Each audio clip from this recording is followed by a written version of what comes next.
For the first time in 11 years, the Philadelphia Phillies have made the playoffs, which leads me to ask this question. Are Phillies fans having more fun than Mets fans right now? And could we see these two teams meet up in the wild card round? I'll discuss on this edition of Locked On Mets. You are Locked On Mets, your daily New York Mets podcast. Part of the Locked On Podcast Network, your team every day.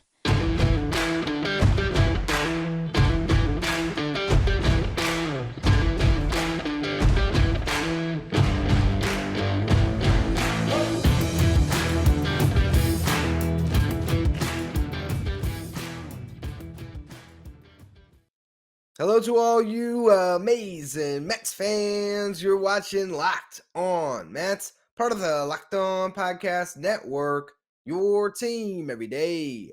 I'm your host, Ryan Finkelstein. If you want to find any of my work, follow me on Twitter at FinkelsteinRyan. You can also find some of my writing at justbaseball.com, where I work as the managing editor.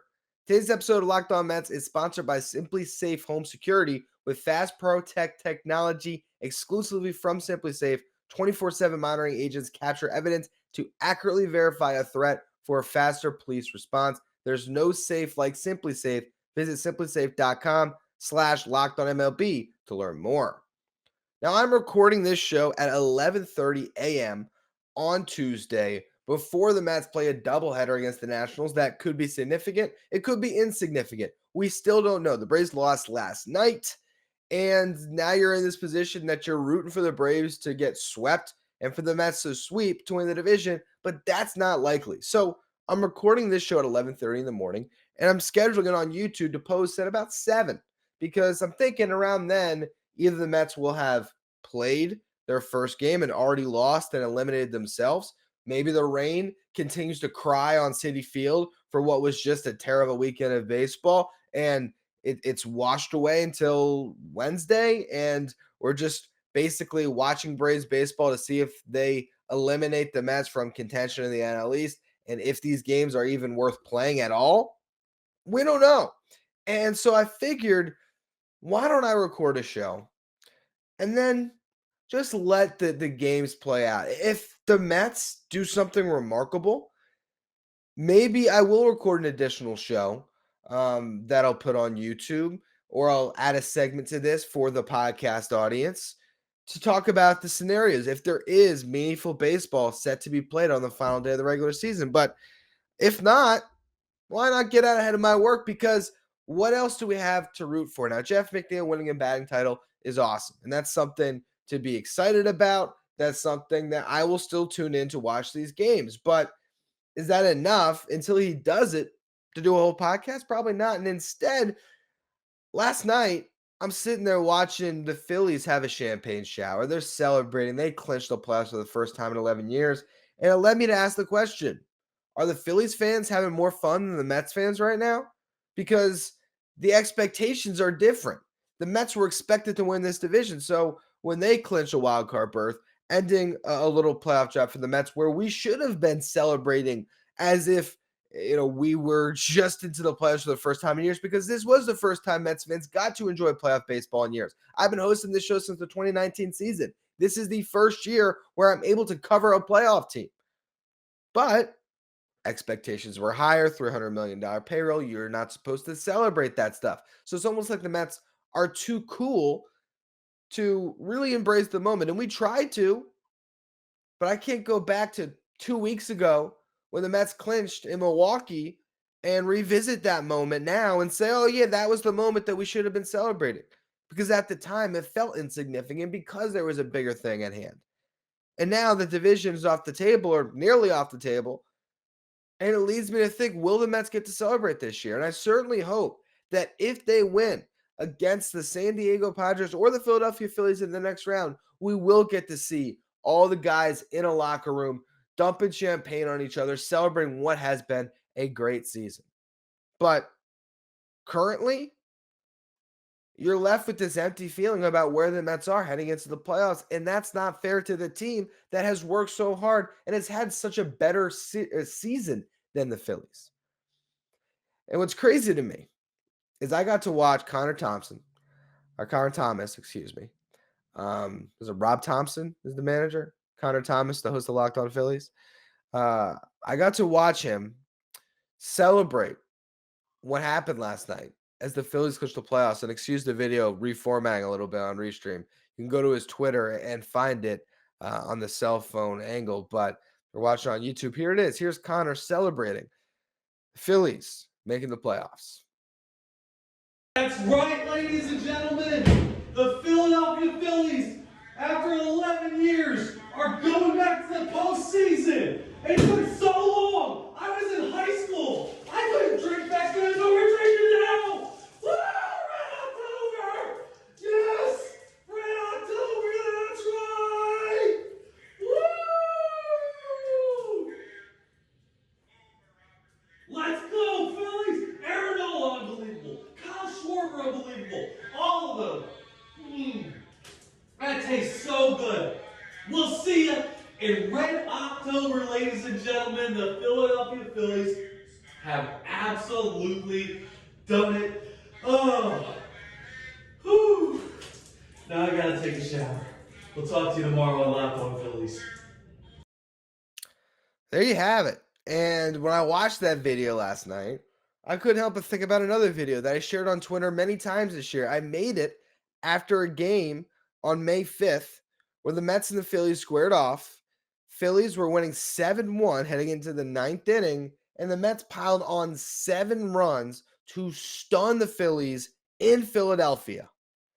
After that game, here's my reaction. Ironically, as I was watching it back before I started recording, wearing the same shirt as today.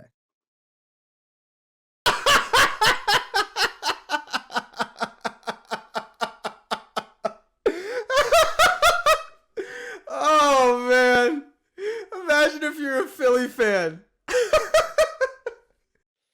Well, they got the last laugh because I'm imagining being a Phillies fan right now, and I just watched it for Connor, and I think it's a little bit better than being a Mets fan because here they are in the playoffs, no expectations, having the time in their lives, and if these two teams square up, will that lead towards one team playing loose and free and the other team playing tight?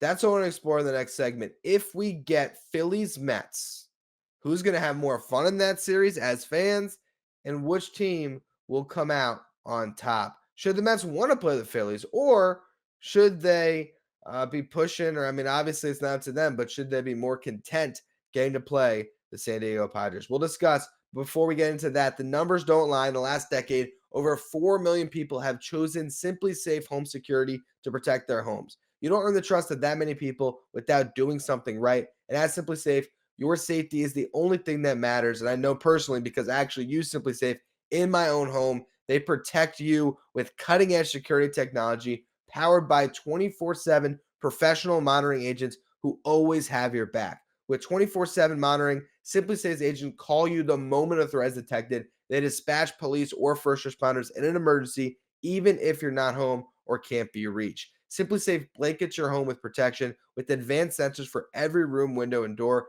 HD security cameras for inside and outside your home, but also smarter ways to detect motion that only alerts you when a threat is real. So for me personally, I like that I don't have to be monitoring the cameras all the time. If something happens, Simply Safe is going to let me know. And they even have hazard sensors that instantly detect fires, floods, and other threats to your home. Their monitoring experts use a proprietary advanced response technology to visually confirm when a break-in is real so you can get the highest priority police dispatch. Customize the perfect system for your home in just a few minutes at simplysafe.com/lockedonmlb. Save 20% on your Simply Safe security system when you sign up for an interactive monitoring plan and get your first month for free. Visit simplysafe.com/lockedonmlb to learn more. There's no safe like Simply Safe. All right, just to have fun or maybe to torture myself, once again, here is me on May 5th on the Phillies.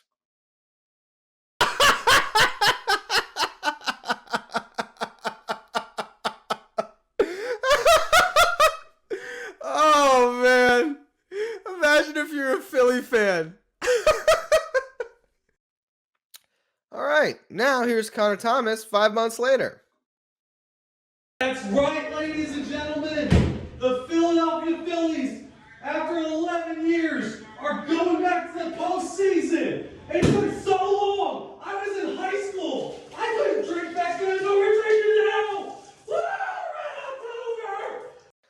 that's enough of that. Here we are. Two fan bases who've gone through similar anguish over the past decade. One of them is now celebrating like they just won the World Series because they get to. They get to have fun. Mets fans just watched a devastating series against the Braves and are now just waiting to see if A, the Marlins pull off a miracle, and B, who they're going to play in the wild card round. And I think the interesting thing is, by any measurement imaginable, you want to see the Phillies in that round. And honestly, if I'm the Phillies, I got 2 games left now. Everything's locked up. No reason to play baseball. None. None. The last time you saw the Mets was, August. Mets versus Phillies in Philadelphia. The Mets scored 7 runs and beat them 7-2 game one, 8-2 game two. Nola and Wheeler pitched those 2 games, and there were victories from the Mets, as has been the case all season. That is the biggest strength of your team. Those guys have not pitched good against the Mets. You look at this season series, the Mets have won 14 of the 19 games against the Phillies. That's a 737 winning percentage. The Mets should want to see the Phillies. The Phillies should want nothing to do with the New York Mets. At the same time, as a fan, after those 2 videos go back to back, for me, I don't know if I want to see the Phillies. Not because I think that they are a better team than the Mets, but because they're playing free and easy, no expectations, and losing to the Phillies after what just happened against the Braves would be 2 weekends in a row that would be so hard to overcome as a Mets fan. And we could be heading towards that. Now, the good news is the Mets can go out with Jacob deGrom and Max Scherzer if they face the Phillies, sweep them, feel great, have a champagne shower. We can laugh at Phillies fans at them celebrating what was a season where, yeah, sure, they made the playoffs, but they were nowhere near as good as the top 2 teams in this division. And guess what? You move on and you get to see the divisional series. That is still the best case scenario. And really, that will be what we should expect from a Mets team this good. But the Mets are pressing. The Phillies are just free and easy at this point. Now, you could make the argument if you want to be the ultimate pessimist and say, oh, yeah, the Phillies are playing better baseball right now. Look at them clinching. Well, I mean, are they really? Like, yeah, sure. They finally put it together and they won 3 straight to clinch. Prior to that, they got blown out by the Nationals in a 2-game set. They won the first one, but they lost 13-4 in the second one. They lost 3 in a row to the Cubs prior to that. And of course, before that, they lost the final 2 games in a 4-game set against the Braves. So they have been on a 5-game losing streak. It's not like they are playing unbelievably great baseball that has put them in this point to win. Now, granted, they've done a great job since Joe Girardi has been fired. They've had a really nice season. And look, I was laughing at Phillies fans, and now there's no reason to laugh at them. They've had a very respectable, strong season. But they were 11-14 in September. That's a worse record than the Mets. There's no reason the Mets should be scared to play the Philadelphia Phillies. But fandom is not the same thing as what's going to happen on the field. And from a fan perspective, I'm in this weird place where I know that playing the Phillies is the path you want. The Mets are 2-4 against the Padres this year. Yu Darvish owns the Mets. Do you really want to go up against that team? The answer is no. But that Philly team has Bryce Harper, Kyle Schwarber, Stars, and JT Realmuto as well that are all capable of showing up in a big series. They have 2 really good pitchers with Wheeler and Nola that even though the Mets have handled this year, they could finally get the best of the Mets when the games matter the most. It's tough. And that's the problem with this wild card round is either series is difficult because you're either going to go up against Wheeler, Nola, and I'm assuming Ranger Suarez, or you're going to go up against Musgrove, Yu Darvish, and Blake Snell. So it's great pitchers across the board. If you look at the bullpens, I mean, each team has a closer that I think is pretty decent for the Phillies. If it's David Robertson, for the Padres, Josh Hader, who I think has started to come around a little bit after just a dreadful beginning to his Padres tenure. But they have guys, and you just wonder how either series will break out. That is why, as I record this again at now 11:45 in the morning here, before the Mets play a doubleheader against the Nationals, you're still hoping that some miracle happens. But the reason why I'm recording right now is because the likelihood of that is so thin. There's the chance is so impossible that the Mets win this division that we're left with 2 days of baseball that don't matter really, other than Jeff McNeil winning a batting title. Again, I could be wrong. That's why we're recording this early. That's why we're releasing it at 7. At this point, as you're watching, maybe the Mets won the first game, maybe they lost. If they sweep a doubleheader today and the Braves lose, you will get more Locked On Mets content on YouTube and also a longer podcast on your podcast feed combining these two. If not, this is the episode for the day, and we move on to the final day of the season, and we begin to turn the page towards the playoffs and previewing what is going to be an extremely stressful, but hopefully thrilling and entertaining in a good way series as the Mets finally have playoff baseball again at Citi Field this weekend. As always, though, thank you for listening. Make sure you follow, rate, and review wherever you get your podcast. Make sure you follow me on Twitter at Finkelstein Ryan. Follow the show at Locked On Mets. Thank you for making Locked On Mets your first listen every day. Now for your second listen, check out Locked On MLB, hosted by Paul Francis Sullivan. Locked On MLB is where you want to go to stay up to date with everything going on in Major League Baseball. You can follow Locked On MLB wherever you get podcasts.